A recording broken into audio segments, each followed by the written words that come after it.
Good morning, students. Today we are going to study one of the chapter, the last lesson from our book Flamingo.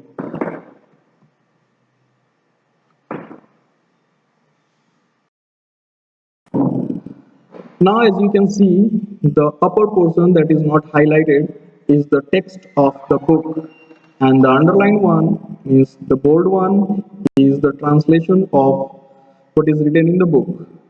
So let's start. I started for school very late that morning and was in great dread of a scolding, especially because M. Hamill had said that he would question us on participles and I did not know the first word about them. Now, what is the meaning of in great dread of? It means fear of. Now, what happens? The narrator of the story is a young school going boy named Franz. That morning he was scared as he was late for school. Also, as their teacher M. Hamill had announced the previous day that he would test them on the topic of participles, and Franz did not know anything at all. He was more scared of being scolded. Now, French had another option in his mind to miss school and enjoy the day out in the warm and bright weather. He describes the scene. There were birds chirping on the street, and the noise of the Persian soldiers doing the drill behind the sawmill would also be heard.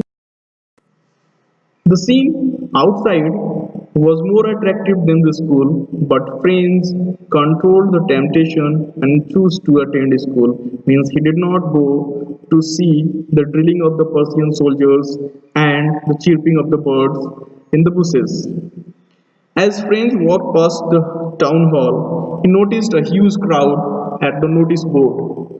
The war with Persian had begun 2.5 years ago, and since then, all the bad news, like losing the war, occupation of Alsace and Lorraine by the enemy, Persians, etc., had been communicated to the people through this bulletin board.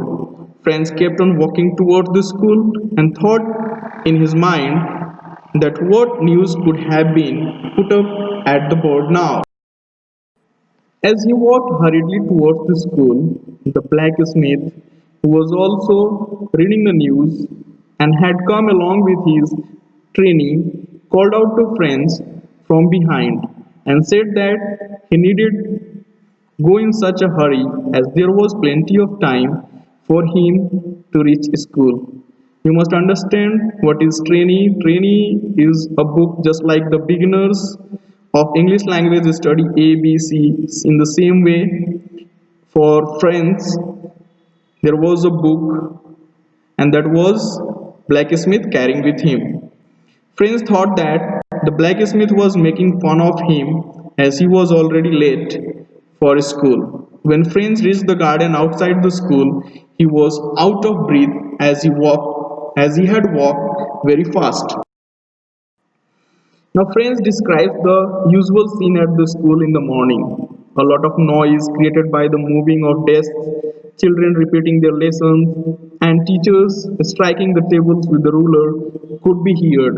So, this was the usual thing that happens at the school. But today, the day was unusual, as there was no such sound coming out of the school, and it seemed that the school was closed as it used to be on a Sunday morning. Now, Franz had planned that he would take cover under the commotion and reach the class without being noticed, but that did not seem possible. Franz peeped inside his class and saw his classmates seated and M. Hamill, their teacher, walking in the class with the ruler made of iron placed under his arm. Franz feared a beating. Franz was ashamed of being late and feared a scolding as he had to enter the classroom in front of everyone. Friends found it strange as Aim Hamill did not say anything and on the contrary politely asked him to get to his seat as the class was about to begin without him. Friends hurried to his seat After some time, when he overcome the scare and become comfortable, he noticed that the teacher had worn his best embroidered that day. The teacher normally wore it on occasions like inspection and prize distribution. Friends wondered if that day was a normal day, then what could be the reason for M. Hamel to wear his special dress? Friends felt that the atmosphere in the school was unusual and serious. To add to it, the last benches of the classroom were occupied by the senior village man, Hauser, who was wearing his three-corner hat, the retired mayor, postmaster, etc. means many more were sitting there. They all looked sad. Hauser had brought his reader, which was old and torn. He had opened it, kept it on his knees, and had placed his spectacles on it. Franz was confused and could not figure out what was happening that day. Just then M. Hamel told them that it was their last lesson in French, as the Persians in Berlin had ordered that French language would no longer be taught in the school of Alsace and Lorraine, and that German language be taught instead. The German teacher would arrive the next day, and as this was the last lesson in French, he wanted them to pay attention. Franz was shocked to know that he could not learn French any longer, and now he knew that latest news that had been put up at the bulletin board of the town hall. Franz regretted for not being serious towards his studies and for wasting his time in hunting birds' eggs and playing in the Sar River. Till now, Franz considered his book to be an unwanted burden, but suddenly he started considering them to be his best friends, whom he could never leave. The writer wants to show the change in Franz's attitude towards his study after hearing the news that he could not learn French any longer. The news that their teacher M. Hamel was leaving also had a similar impact on him. Franz did not want him to go away. He no longer thought the teacher to be short tempered and strict. Now, Franz knew that M. Hamel was wearing his best dress in honor of this last lesson. He also realized that the village men had come to pay respect and thank M. Hamel for his service of 40 years in that school. The village men had come to the class as they were also repenting for not have studied well in their childhood. They had come to thank their teachers for his 40 years of service as a teacher of French. Also, they wanted to show respect to their country and were sad as their mother tongue French would no longer be taught to them. The teacher calls out to Franz as it his turn to recite the topic or participles. As the news had impacted Franz, he was eager to study and so he was desperate to show his eagerness. He wanted to be able to recite the topic in one go and without any mistake and please his teacher. His desperation is reflected in his willingness to give away all that he had in return for reciting the lesson well. As Franz did not know the lesson, he got confused and stood quietly. His heart was beating fast as he was ashamed of himself and did not have the courage to face his. M. Hamel said to Franz that he would not scold him as now he had realized his mistake. Everyday Franz told himself that he would study the next day, and now the opportunity to study had ended and he knew nothing. M. Hamel says that all the people of Alsace were to be blamed as no one was serious towards learning. He tells the class that the enemies, that are the Persians, would laugh at them and say that they only sought to be Frenchmen as they can neither speak nor write their own language. He says that friends should not feel guilty as everyone is at fault. M. Hamel says that Friend's parents were not interested in getting him educated. They wanted him to work at a farm or a mill and earn some money. He says that as a teacher, he was also not interested in teaching them. He would send them to his home to water the plants. Sometimes he would declare a holiday and go for fishing. M. Hamel praises their mother tongue, French language, as being the most beautiful, clearest, and most logical language in the world. He tells the class to guard their language as it is the only way to free oneself from the prison of slavery. If a person knows his mother tongue, well, no one can enslave him. Knowing the mother tongue well as a language is a tool to fight domination. The teacher took a lesson in grammar. That day, French was surprised that he understood the lesson with ease. He felt that he had been attentive and that M. Hamel also explained the lesson with a lot of patience. Friends felt that the teacher wanted to give them all the knowledge he had before leaving. After grammar, they had a lesson in writing.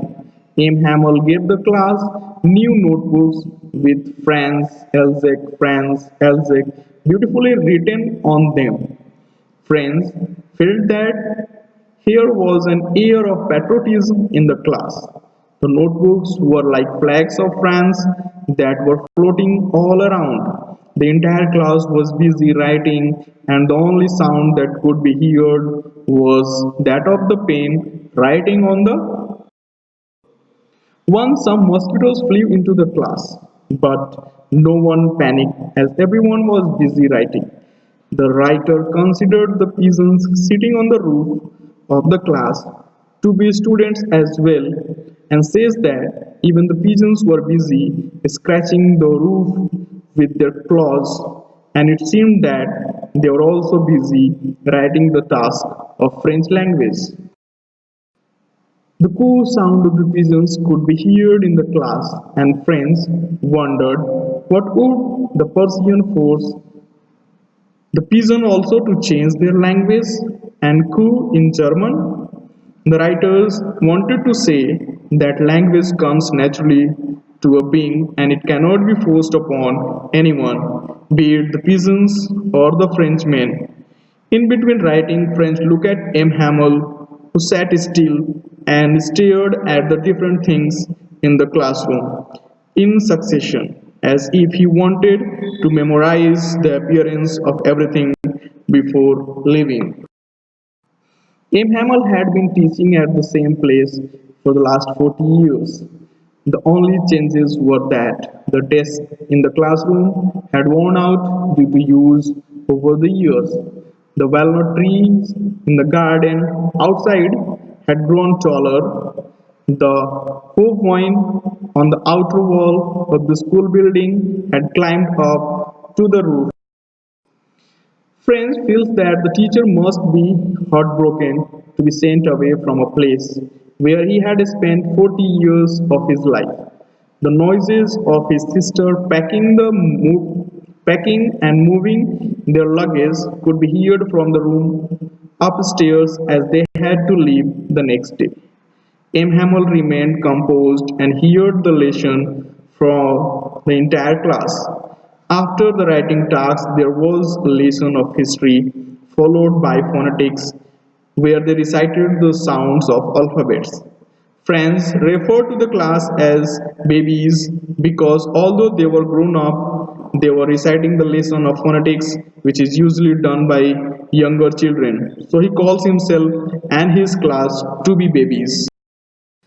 Hauser had put on his spectacles and holding the primer in both his hands, recited the letters with the class.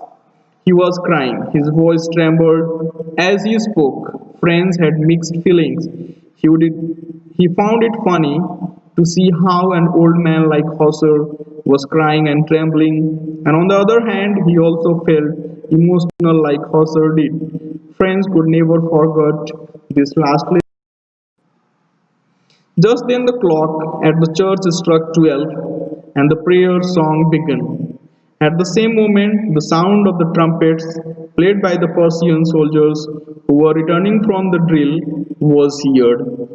Aim Hamill's face became dull and colorless as the time had come for the class to get over. He stood straight and motionless, and French says that he had never appeared to be so tall.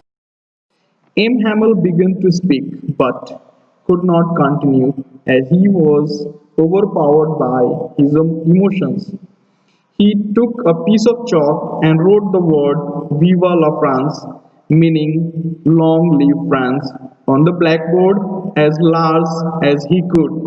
Then he stopped writing, bent towards the wall, and without speaking anything, signaled the class to leave as the class was. So here we end the story. Now, what you have to do, you will get a PDF form of a study material in which you will have this lesson and the questions will be given at that end of that chapter. You have to complete those questions. Okay, so thank you.